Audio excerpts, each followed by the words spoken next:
আসসালামু আলাইকুম বন্ধুরা, কেমন আছেন সবাই?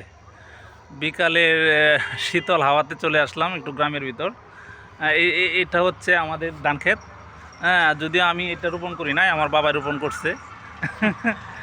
কিন্তু বাড়িতে আসলাম তো সেই জন্যই দেখাইলাম আর কি। হ্যাঁ, সবুজ দেখতে ভালো লাগে। সবুজ দেখলে নাকি চোখের জ্যোতিও ভালো থাকে।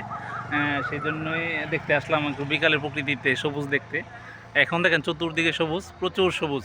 এটা আমাদের হিমবাই। হ্যাঁ। হাই, হ্যাঁ বড় ভাই। সবাই কেমন আছেন? হ্যাঁ, ভালো আছেন তো না?